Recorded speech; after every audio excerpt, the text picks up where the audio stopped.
Hi guys, మనం ఈరోజు Krishna district Thotlavalluru మండలంలో ఉన్న ఐలూరు విలేజ్కి అయితే వెళ్ళబోతున్నాం అనమాట.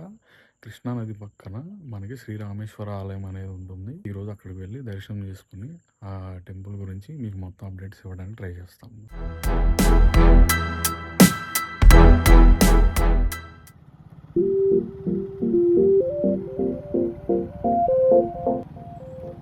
టైం అయితే మార్నింగ్ 4 అవుతుంది.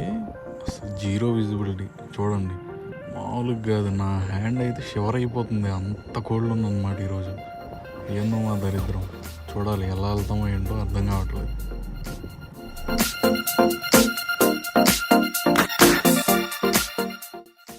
ఫైనల్లీ ఐలూరు కృష్ణా ఘాట్కి అయితే రీచ్ అయ్యామన్నమాట. 45 మినిట్స్ పట్టాల్సిన జర్నీ మాకు దగ్గరగా 2 అవర్స్ పట్టింది. ఇంకా మీ ఊహకే వదిలేస్తున్నా ఎంత మంచి పట్టింది, ఎంత ఇబ్బంది పడ్డాం అనేది.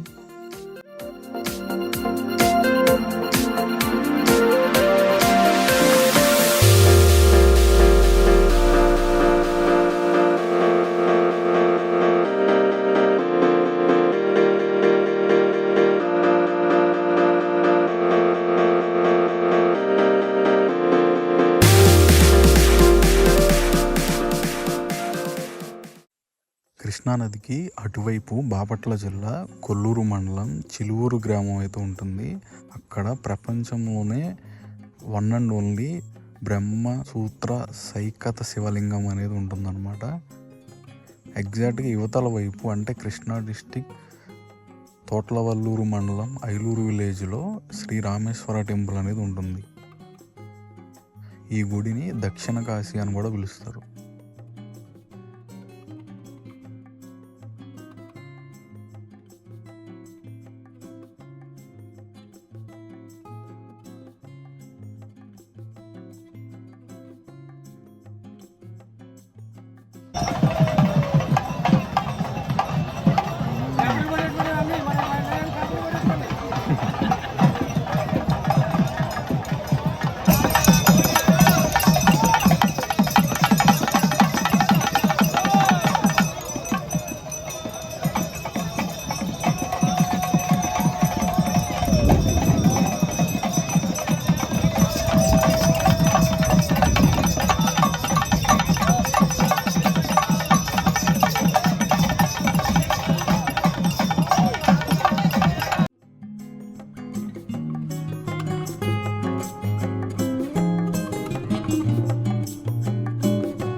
ఇక్కడికి వచ్చిన వాళ్ళు చనిపోయిన వాళ్ళ పూర్వీకులందరికీ కూడా పిండ ప్రదానం చేసి ఫ్రెష్ అయ్యి ఇక్కడ నుండి దర్శనానికి వెళ్తారు.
ఇక్కడంతా బాగానే ఉంది, కానీ ఈ చిన్నపిల్లలతో ఇలా చేయడం అనేది ఎందుకో కానీ నాకు నచ్చలేదు. అది చాలా బాధ అనిపించింది. చాలామంది పిల్లలు ఉన్నారు, దగ్గర దగ్గర ఒక 200-300 మంది పిల్లలు ఉన్నారు అన్నమాట. అట్లా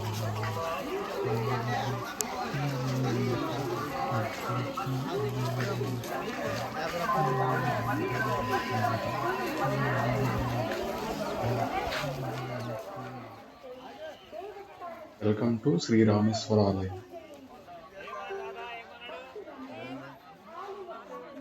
ప్రవేశించరాదు. అట్టి ప్రయత్నం ప్రమాదాలకు దారి తీసే అవకాశం ఉంది. ఆలయ ప్రాంగణంలో తోసుకొనుట, క్యూలను పైకి ప్రవేశించే ప్రయత్నం చేయరాదు. తోసుకుని వెళ్ళుట ప్రమాదాలకు దారి తీస్తుంది. ఎట్టి పరిస్థితుల్లో ఈ గుడిలో మనకు పరమశివుడు కంఠాభరణంగా ధరించిన నాగేంద్ర స్వామి వారు పుట్ట రూపంలో దర్శనమిస్తారు. ప్రతి సంవత్సరం ఇక్కడ నాగుల చవితి చాలా బాగా చేస్తారు.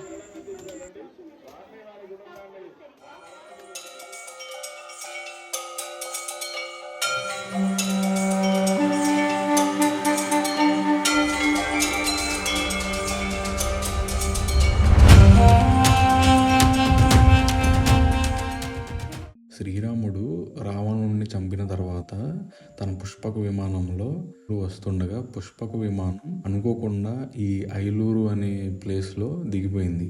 సో ఇక్కడున్న మునులు ఋషులు చెప్పిన సజెషన్ ఏంటంటే మీరు ఇక్కడ శివలింగాన్ని ప్రతిష్ఠించి దానికి అభిషేకం చేసి పూజలు చేయమని చెప్పారు.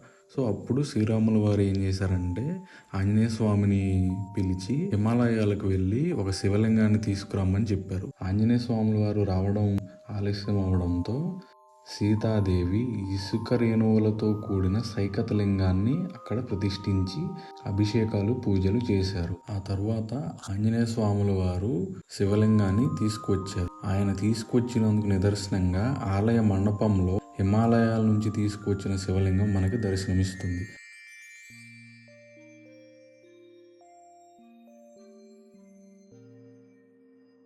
కాకతీయ సామ్రాజ్యపు చక్రవర్తి అయిన గణపతి దేవుని బావమరిది జయప్ప నాయుడు ఈ ఆలయాన్ని పునర్నిర్మించినట్టు ఇక్కడ చరిత్ర చెబుతుంది.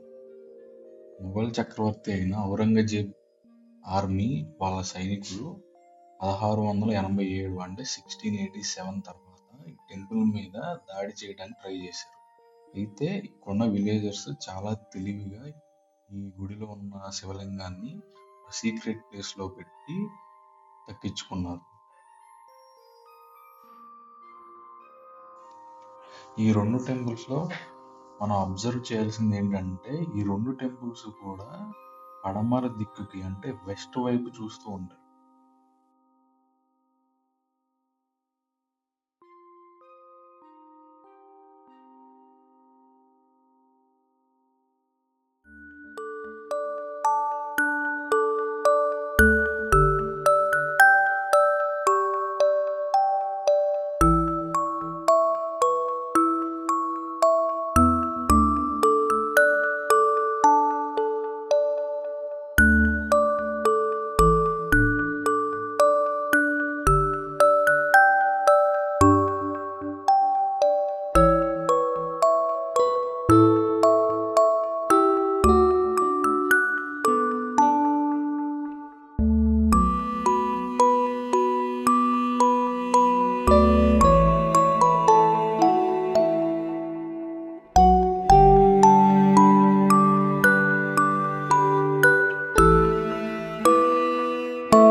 ఈ టెంపుల్స్ టైమింగ్స్ వచ్చేసి morning 6 AM to 11 AM and evening 5 PM to 8 PM.